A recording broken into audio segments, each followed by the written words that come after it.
안녕하세요. 저는 소설가 김금이라고 합니다. 며칠 전 한국에서 아주 있어서는 안 되고 굉장히 비극적인 참사가 일어났습니다. 너무 이른 나이에 세상을 떠난 고인분들의 명복을 빌고 아직 병원에서 치료를 받고 계신 부상자분들의 빠른 쾌유를 빌겠습니다.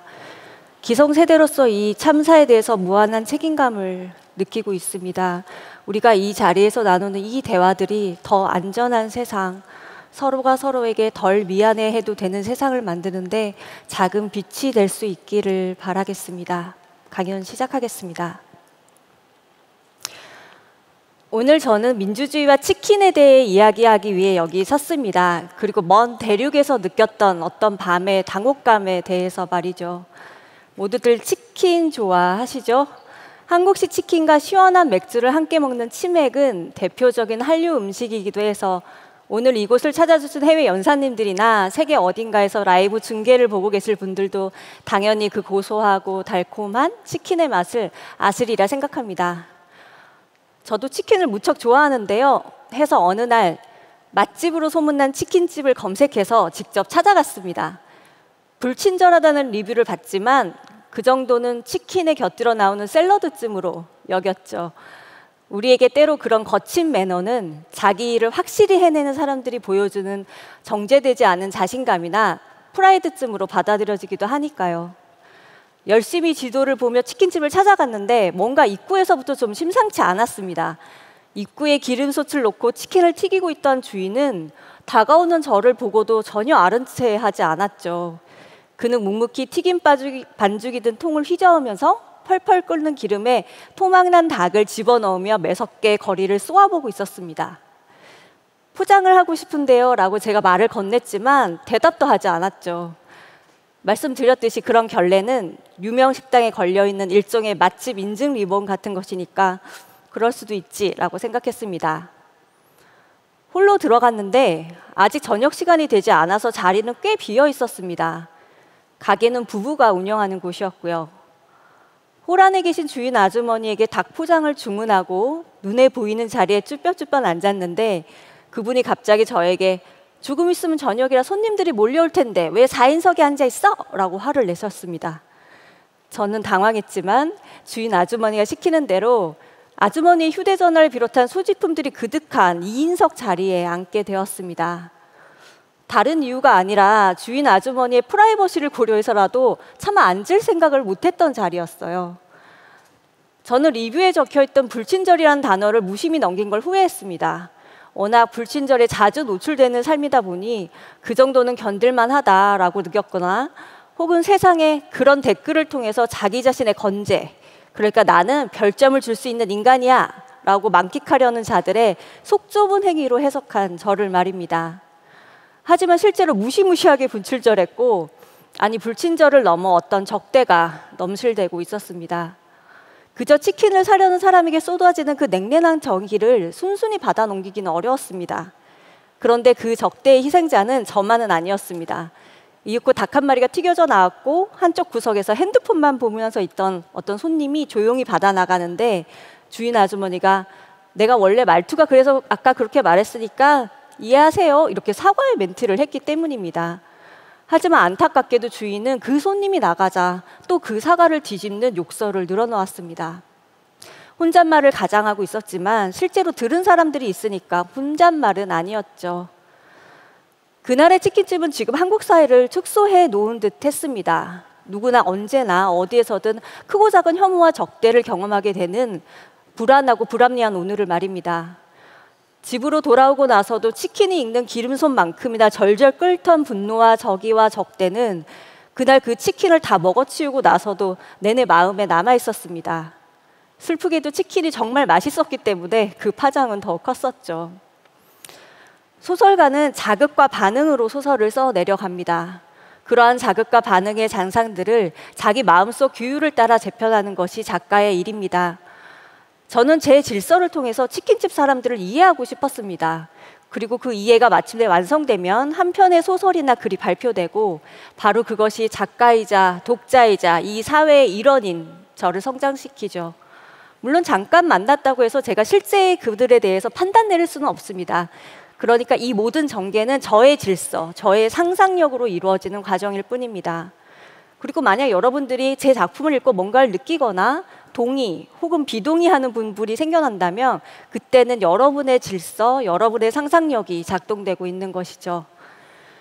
제가 주인이 지시한 그 소지품이 놓인 자리에 엉거주춤 앉았을 때 휴대전화에서는 유튜브가 재생되고 있었습니다. 그분이 보고 계셨던 건 정치 유튜브였죠. 다분히 선동적이고 선정적인 내용들이 흘러나오고 있었습니다. 대선 전이었고 거기에는 우리가 지난 한국의 선거에서 똑똑히 확인한 모든 적대와 갈라치기와 혐오와 분열의 말들이 흘러나오고 있었습니다. 발언자, 메시지의 생산자들이 모인 공간이란 점에서 유튜브는 광장과 닮은 면이 있습니다. 많은 이들이 만나서 우글거립니다. 한국인들이 그간 광장을 통해 민주주의를 성취해온 과정을 생각해 본다면 저는 그 모든 문제들에도 불구하고 아직 유튜브와 같은 온라인 채널들이 가진 가능성을 포기할 수가 없습니다. 공동체를 더 나은 방향으로 이끌 수 있으리라는 기대가 있는 것이죠. 이미 있는 미디어를 부정한 채 과거로 회귀하는 것은 가능하지도 않고 옳지도 않다고 생각합니다. 물론 그날 치키즈 테이블에서 목격하기도 한 정치 유튜브 채널들은 공동체의 분열을 조장하고 낙인 찍기를 통해 피해자를 만들어내며 가짜 뉴스를 유통시켜 여론을 호도한다는 분명한 문제점을 가지고 있습니다. 한국뿐 아니라 전 세계 민주주의를 위협하고 있죠. 그날 돌아와서 저는 한동안 그가 소비하고 있던 유튜브 콘텐츠들과 사람을 대하는 그들의 태도를 연관지어 생각하곤 했습니다. 그런 사람들이니까 그런 유튜브를 본다거나 그런 유튜브를 보기 때문에 그들이 그렇다 하는 생각들이었죠. 결정론적 사고였고 사실 누구나 타인들을 보며 쉽게 단정할 수 있는 것들이었습니다. 그런 생각들로 제 경험을 익숙한 질서로 재편해 가던 저는 그런데 문득 이런 질문을 스스로에게 던졌습니다. 그런데 그러면 그들이 거기서 무엇을 할 수 있었을까? 하는 질문 말입니다. 조금 더 정확히 말하면 그가 거기서 무엇을 하고 있었어야 네 마음에 불편함이 없었겠니? 였죠. 저는 그 지점에서 말문이 막혔고 조금 부끄러워졌습니다. 수십 년간 같은 자리를 지키고 있는 식당에는 다른 직원 없이 부부만 일하고 있었죠. 12시간이 넘는 노동시간이었습니다. 낮부터 그 다음날 새벽까지 그들은 아마 수십 마리의 닭들을 튀겨내고 맥주를 서빙하고 돈을 받거나 거슬러주면서 좀처럼 두 손을 쉴 수가 없었을 것입니다. 한여름에도 기름솥 앞에 내내 서 있어야 하는 노동은 우리가 상상할 수 없는 강도의 노동이겠죠. 7, 80년대 한국의 고도 성장기를 보낸 우리의 부모 세대들이 감당해야 했던 노동들이 대체로 그러했을 것입니다. 위험하고 늘 촉이 서 있고 강압과 인내 속에 신체적, 정신적 어려움들을 감당해야 하는 그들은 정신이나 감정, 정서가 아니라 정말 육체적으로 와닿는 실제적인 위험 속에 놓여 있었습니다. 공장 노동자였던 저희 어머니는 얼마 전에야 당신이 10대 시절 일했던 공장에서 일어났던 한 산재 사건에 대해서 제게 들려주셨습니다. 목재 공장에서 일하던 어머니는 공장에서 친해진 친구랑 쉬는 시간 잠깐 기계 위에 다리를 올려놓고 수다 떠는 것을 즐겼다고 했습니다. 기숙사와 공장을 밤낮 없이 오가며 일하다가 맞는 그 잠깐의 휴식은 너무 좋았고 10대는 어떤 상황 속에서도 친구와 세상과 즐거운 유대를 찾아내는 신비한 기술을 유지하고 있는 때였죠. 그런데 어느 날 그렇게 발을 올려놓고 있다가 기계가 갑자기 작동됐고 친구의 다리가 그대로 딸려 올라갔다고 했습니다. 친구는 발의 일부를 잃었습니다. 그 슬픈 이야기도 이야기였지만 저는 어머니가 왜 그런 얘기를 이제야 제게 하는지 당혹스러웠습니다. 저는 엄마와 자주 이야기를 나누는 편이고 사실상 제 소설의 상당한 부분이 어머니의 경험과 정서를 닮아 있을 정도로 대화에서 많은 영향을 받곤 했으니까요. 제 소설들이 주로 노동의 문제를 다루고 있는 것, 노동에 종사하고 있는 여러 세대들의 입장을 대변하는 것 역시 어머니의 영향이라고 생각하고 있습니다. 어머니는 그때 그 사고로 이리저리 오가며 조사를 받았다고 했습니다. 무서웠다고. 어머니는 10대 노동자가 감당해야 했던 사건의 여파를 여전히 좀 긴장된 목소리로 제게 전했습니다. 그러니까 엄마는 그때 그 일이 너무 무서워서 거의 40년간 자식인 제게도 말할 수 없었던 겁니다. 사람은 자기 삶에서 배운 감정을 입는다고 생각합니다. 여러분도 그렇겠지만 개개인의 패션 감각이란 도무지 변하지가 않죠. 아무리 그러지 말라고 해도 누군가는 계속 배바지를 입고, 저 같은 경우에는 웬만해서는 줄무늬 옷에 대한 선호를 멈추지 않습니다. 감정도 마찬가지입니다. 특정 감정을 입다 보면 거기서 편안함과 익숙함을 느낍니다. 자기 존재의 아주 중요한 구성 요소가 되죠. 그 패턴에서 벗어나는 것은 혼자서는 가능하지 않습니다. 여러분이 거울을 보거나 사진을 찍거나 혹은 누군가가 야, 너 그 줄무늬 너무 안 어울려 하고 충고해주지 않으면, 그러니까 다른 대상에 비춰보지 않으면 스스로 그것을 바꿀 의지를 내지 않습니다. 관계 속에 탄생하는 것이 바로 감정이라는 것이죠. 지금 한국 사회의 분열과 적이 그리고 혐오에 대해 말하기 위해서는 그 현상 너머에 개인들의 감정을 이해하려는 상상력이 필요합니다. 지금 내 앞에 타인은 어느 날 갑자기 돌출된 기이하고 비정상적인 사람들이 아니라 지금까지 내가 숨쉬며 살아온 이 공동체의 현재를 함께 해온 누군가들입니다.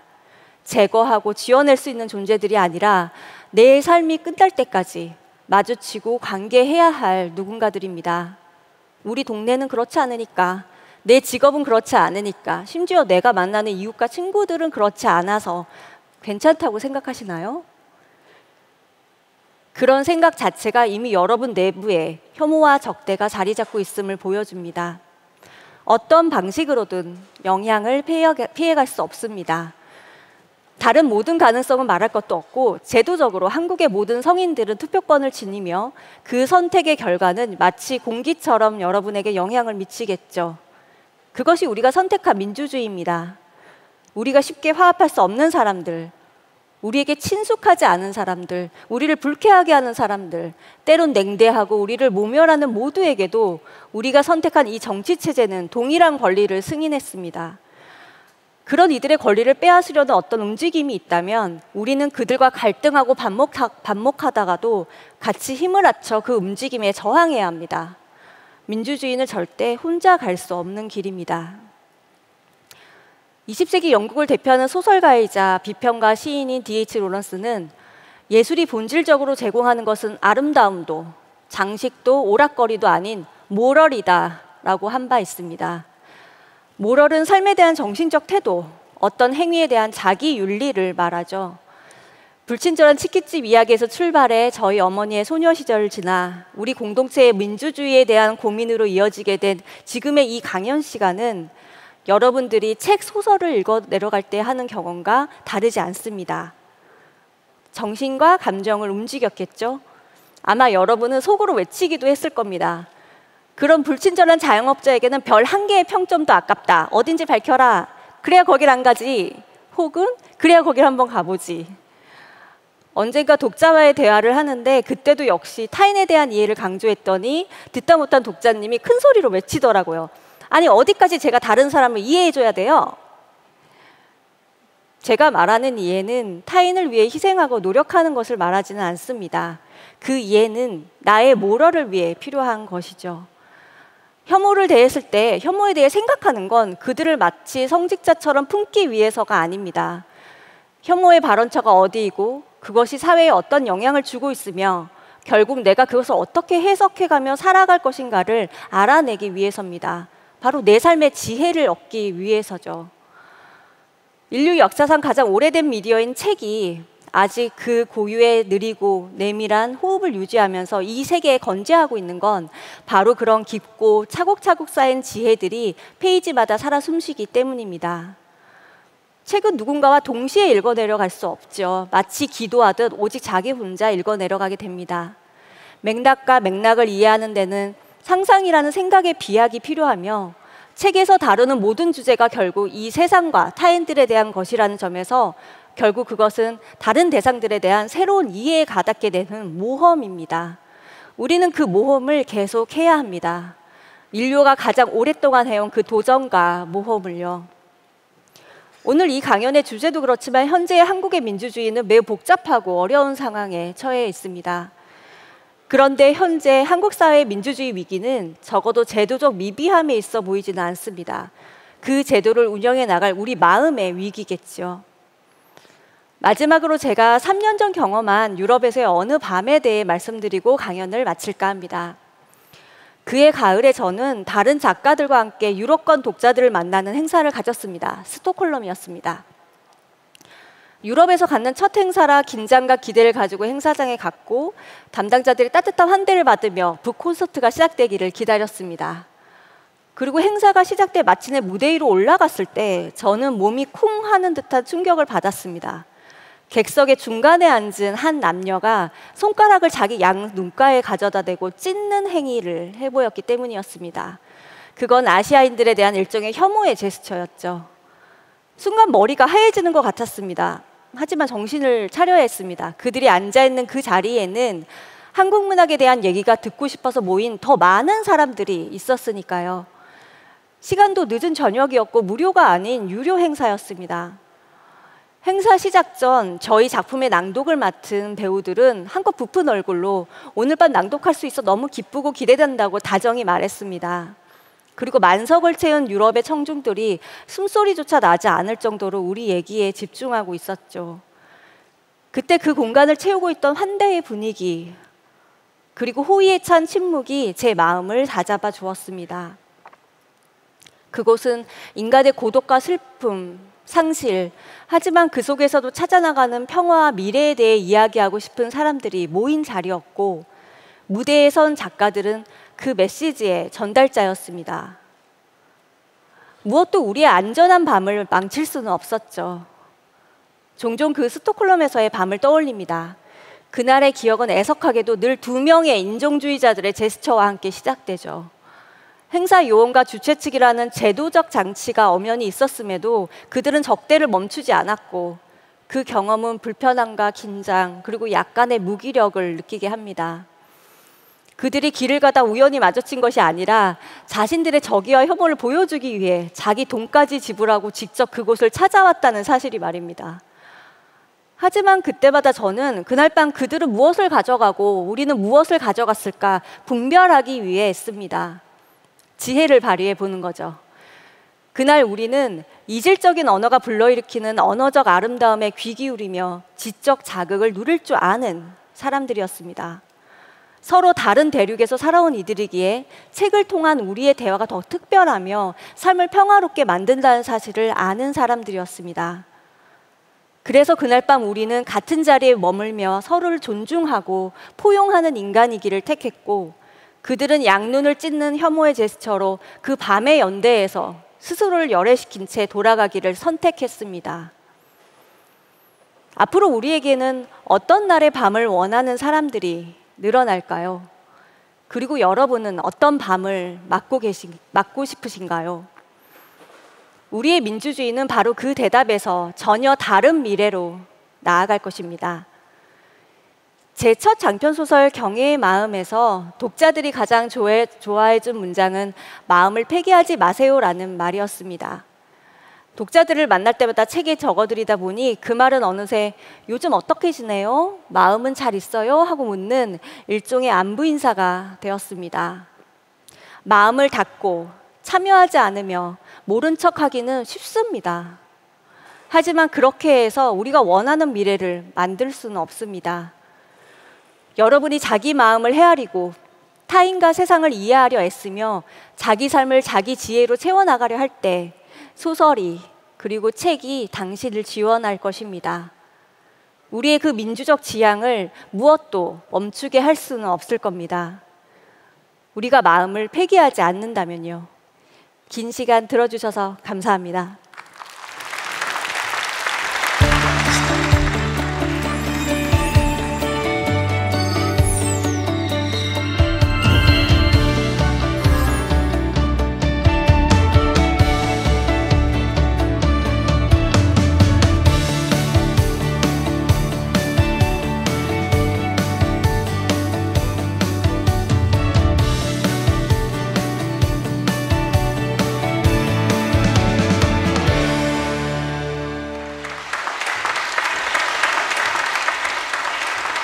그럼 지금부터 STF 현장 관객분들이 저희에게 전해주신 질문들 서둘러서 소화를 해보도록 하겠습니다. 네. 질문 양이 좀 많아서 네. 속도를 좀 내보겠습니다. 먼저 첫 번째 질문입니다. 최예경 님이 전해주셨는데요. 읽어드릴게요.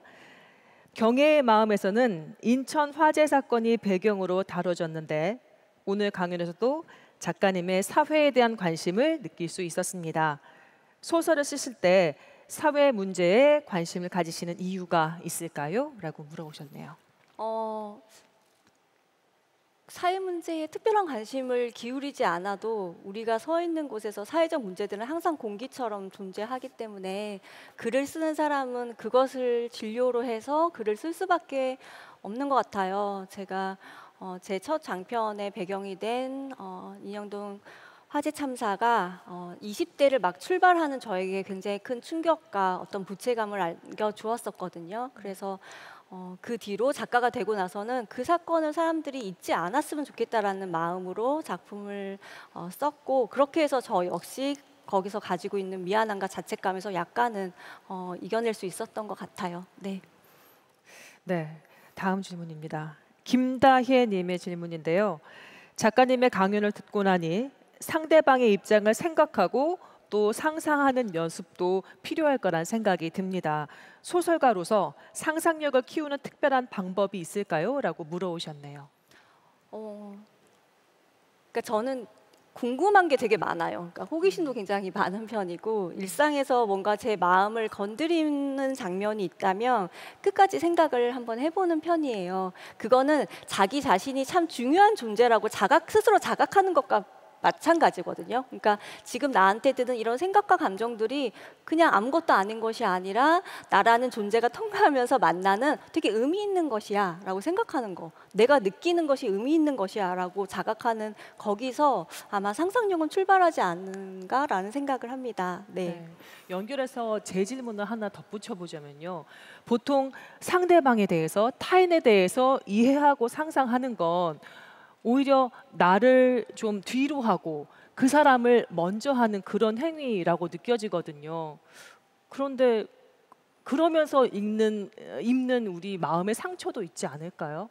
그렇죠. 그러니까 그럴 때도 자기 자신이 을이라고 생각하면 우리가 상처를 더 받아요. 지금 이 상황에서 내가 약자야. 내가 지금 완전 을이야. 지금 저 사람 때문에 내가 완전히 작은 존재가 됐어. 라고 하는 상태에서 하려고 하는 이해는 자기 자신을 초라하게 만들고 상처받게 만들 수 있어요. 그런데 그렇죠. 그러는 것이 아니라 지금 내가 이 사람의 어떤 것을 이해하려고 하는 것은 내가 더 이 사람보다 크거나 내지는 동등한 존재이기 때문이야. 내가 저 사람과의 만남을 통해서 내가 얻어서 다른 길을 더 걸어가야 될 사람이야 라고 생각을 한다면 지금 이 순간에 느끼는 불쾌함에 함몰되지 않고, 왜냐면 우리는 그 다음 일상을 살아가야 되거든요. 이 사람과의 갈등에서 멈춰 있을 그럴 시간이 없어요. 그렇기 때문에 그 다음을 준비한다면 지금 이 상황에서 내가 어느 정도로 반응해야 하는가, 함몰될 것인가 아니면 챙길 걸 챙기고 나서서 다른 길을 갈 것인가를 얼마든지 선택할 수 있을 것 같아요. 네. 네, 작가님 같은 친구가 옆에 있었으면 좋겠어요. 친구 해드릴게요. 네. 다음 질문입니다. 브라이언 님의 질문인데요. 읽어드릴게요. 나와 근본적으로 다른 사람을 어떻게 이해할 수 있을지 그 방법을 알고 싶습니다. 어떤 희생이나 노력을 하지 않아도 된다고 말씀하셨는데, 그렇다면 용인하고 참는 것과 같은 것이 아닐까요? 두 가지 결이 있는 질문인 것 같습니다. 네. 그러니까 용인과 희생은 좀 다른 것 같아요. 그러니까 방금 말씀드렸듯이 자기 자신을 없애면서 하는 것이냐, 어느 정도는 없애고 억지로 하는 것이냐. 물론 모든 희생이 그렇다고 얘기하는 건 아닙니다. 근데 이런 맥락에서 지금 쓰이고 있는 그 희생이라는 개념에 있어서는 자기가 뭔가를 손해 보는 것 같고, 그러니까 손해가 더 적합하겠네요. 손해 보는 것 같고 자기가 뭔가를 못 하는 것 같고 하는 관점에서 본다면 그것이 손해일 수도 있고 당장 어떤 물질적인 문제를 일으킬 수 있지만, 그것이 아니라 우리가 내가 이 지금의 이 순간을 통해서 얻어가는 것이 있고 그 다음을 준비할 수 있다면, 우린 좀 더 길게 본다면 그것이 인생에 있어서 그렇게 큰 손해는 아닐 수 있다고 생각해요. 근데 그럼 어떤 방법으로 해야 되는가? 여러분들이 당장 도서관이나 서점이나 그런 곳에 가면 타인을 이해하지 못해서 괴로움에 찬 모든 사람이 쓴 수만 권의 책들이 여러분들을 기다리고 있습니다. 사실 모든 소설들은 난 정말 정말 이걸 이해하지 못하겠어라는 어떤 문제의식에서 출발해서 어떤 힘을 통해서 그것을 이해에 가닿는 과정이거든요. 모든 사람들이 그 해당 케이스에 관한 정답을 갖고 있진 않아요. 저 역시 마찬가지고요. 하지만 그것을 고민했던 많은 사람들이 남긴 책이라는 미디어가 있기 때문에 우리가 거기서 도움을 받아가며 순간순간 그 상처에 함몰되는 것을 막을 수는 있을 것 같아요. 네.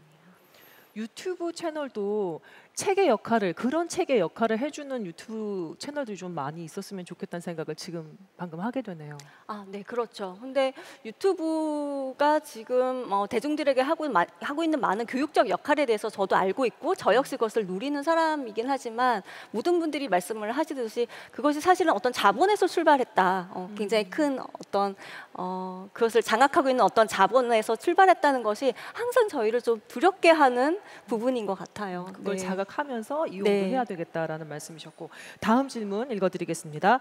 조은수님이 보내주셨는데요. 우선 좋은 강연 감사합니다. 가끔 사회 문제를 다룬 소설을 읽다 보면 무기력에 빠질 때가 많습니다. 그래서 가끔은 소설을 읽는 게 많은 용기가 필요한 일이 되곤 합니다.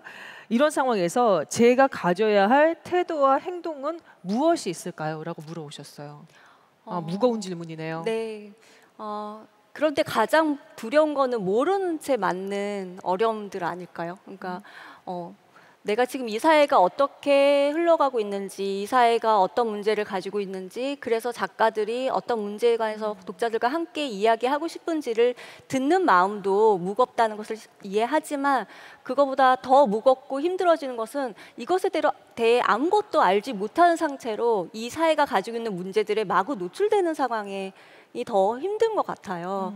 그래서 일단 책장을 펴서 그 한 줄 한 줄을 읽어 내려가시는 여러분들은 분명한 용기를 가지고 결정을 하신 거라고 생각합니다. 네. 그래서 그 자체가 용기라고 생각하시고 이거보다 더 무겁지 않은 마음으로 향해 간다고, 그래서 독서라는 것이 그런 여정이라고 생각해 주셨으면 해요. 네. 마음의 짐을 좀 덜어주셨습니다. 자, 시간 관계상 마지막 질문을 드려야 할 시간인 것 같습니다. 신은종님께서 보내주신 질문입니다. 노동에 대한 무시가 계속되고 있습니다. 노동이 가치 있는 노동으로 존중받기 위해서 우리 사회가 고쳐야 하는 점을 한 가지만 든다면 어떤 것이 있을까요? 라고 물어오셨어요. 모든 노동에 대한 어떤 평가절하라기보다는 힘들어서 얻는 노동, 힘들어서 얻는 어떤 대가에 대한 무시가 점점 더 팽배해지고 어느 순간 갑자기 얻게 된 불로소득이나 갑자기 얻게 된 어떤 그 획득에 대해서 높이 평가하는 굉장히 이상한 현상을 가지고 있는 것 같아요. 얼마 전에 우리가 겪었던 주식시장이나 아니면은 부동산 시장이나 하는 데서 느끼는 그 갑자기 일어나는 어떤 재산의 증식 같은 거 말이에요. 근데 사실은 그것은 어떤 타인에 의해서 내가 얻는 가치가 결정되는 것에 가깝거든요. 그래서 그것이 가지고 있는 위험은 우리가 굉장히 의식하지 않으려고 하지만 사실 내재되어 있는 것이에요. 우리가 그 이득에 있어서 관장할 수 있는 게 사실 없을 때도 있을 것 같아요. 상황에 따라서는. 어떤 경제적인 상황에 따라서는.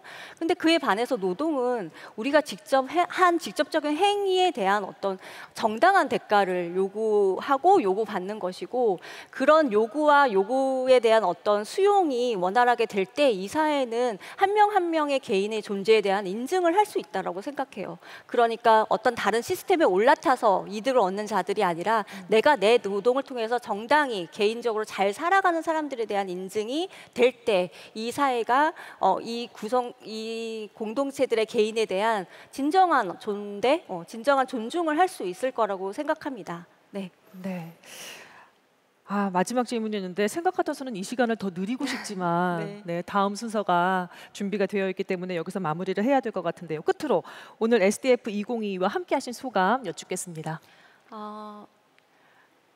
무거운 마음으로 시작을 했던 포럼이었지만 이렇게 우리가 더 좋은 사회를 만들기 위해서, 더 나은 사회를 만들기 위해서 모일 수 있다는 이 사실 자체는 매우 긍정적이고 희망적으로 느껴졌습니다.